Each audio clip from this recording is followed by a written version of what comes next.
सृजाम्यहम् यदा यदा धर्मस्य ग्लानिर्भवति भारतम् अभ्युत्थानमधर्मस्य तदात्मानं सृजाम्यहम् परित्राणाय साधूनां विनाशाय च दुष्कृतां धर्म संस्थापनार्थाय संभवामि युगे युगे।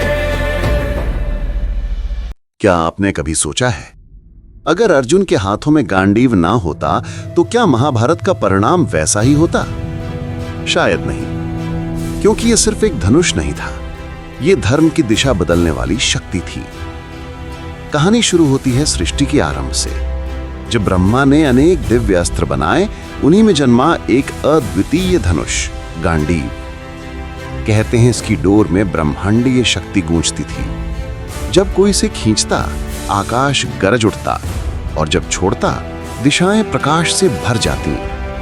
देवता हों या दैत्य, सबने इसकी शक्ति देखी, पर कोई इसे धारण न कर सका, क्योंकि गांडीव सिर्फ बल नहीं चाहता था, ये भक्ति, तपस्या और धर्म चाहता था। पहले ये इंद्र के पास गया, फिर वरुण देव को सौंपा गया। हजारों वर्षों तक ये समुद्र की तह में सोया रहा, उस एक क्षण की प्रतीक्षा में जब इसका सच्चा स्वामी जन्म लेगा। और वो समय आया जब अर्जुन का जन्म हुआ। एक ऐसा बालक जिसके चेहरे पर बचपन से ही तेज था। जहां बाकी बच्चे दिखावे में लगे रहते, अर्जुन अकेले बैठकर अपने छोटे से धनुष से अभ्यास करता। हस्तिनापुर के राजमहल में राजनीति, ईर्ष्या और छल की आग फैल रही थी, पर उसी आग के बीच एक धर्म योद्धा तैयार हो रहा था। द्रोणाचार्य के गुरुकुल में जब गुरु ने पूछा, पेड़ पर क्या दिखता है? किसी ने कहा पत्ते, किसी ने डालियां, पर अर्जुन ने कहा, मुझे केवल पक्षी की आंख दिखती है। द्रोणाचार्य मुस्कुराए। यही बालक आगे चलकर इतिहास बदलेगा। अर्जुन तपस्या करता गया। रातें जंगल में तीर चलाकर गुजरती। धीरे धीरे उसकी हर सांस धनुष का हिस्सा बन गई। फिर आया वो क्षण जिसने उसके जीवन की दिशा बदल दी। खांडव वन की घटना। अग्निदेव उस वन को भस्म करना चाहते थे, पर इंद्र हर बार वर्षा कर आग तो शांत कर देते। अग्निदेव निराश हो गए। तब उन्होंने अर्जुन और कृष्ण का सहारा लिया। यही वरुण ने अर्जुन की परीक्षा की, और जब अर्जुन ने अपना साहस, निष्ठा और धर्म सिद्ध किया, वरुण देव ने उसे सौंप दिया गांडीव और एक अक्षय तोरण जिसमें अनंत बाण थे। जब अर्जुन ने पहली बार उसकी प्रत्यंचा खींची, आकाश गूंज उठा। देवताओं ने महसूस किया कि अब यह अस्त्र अपने योग्य स्वामी को मिल चुका है। खांडव वन में अर्जुन और कृष्ण ने मिलकर इंद्र के वज्र को भी रोक दिया। अग्निदेव प्रबल हुए और धर्म का संतुलन स्थापित हुआ। इसके बाद शिव ने अर्जुन को पाशपतास्त्र दिया और वो एक साधक से अजय योद्धा बन गया।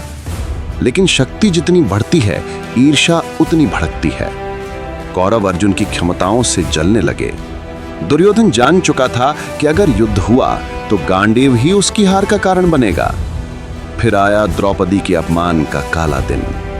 अर्जुन मौन था, पर उसके भीतर तूफान उठ चुका था। गांडीव उसकी हथेलियों में मानो फुसफुसा रहा था, समय आने दो, धर्म उत्तर देगा। फिर 13 वर्ष का वनवास। बाकी भाई दुख में थे, पर अर्जुन तपस्या में। कभी पहाड़ों में, कभी नदियों के किनारे वो अपने भीतर की शक्ति को जगाता रहा। और फिर आया वो युगांतकारी क्षण, कुरुक्षेत्र। एक और अधर्म की अपार सेना, दूसरी ओर 5 पांडव और उनके बीच खड़ा अर्जुन, हाथ में गांडीव, कृष्ण सारथी के रूप में।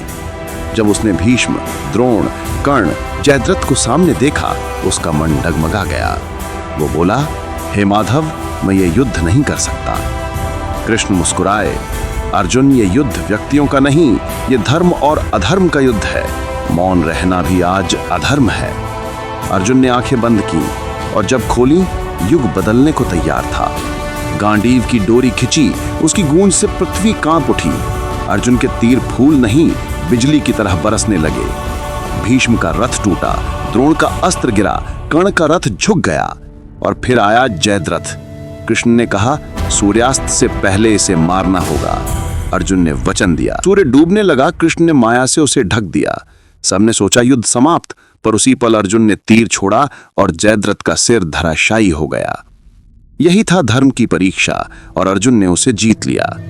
अंतिम दिन जब युद्ध रुका, धरती पर राख थी, धूल थी, पर अर्जुन की आंखों में केवल शांति थी। वरुण देव प्रकट हुए और गांडीव वापस मांगा। अर्जुन ने भारी मन से धनुष लौटा दिया।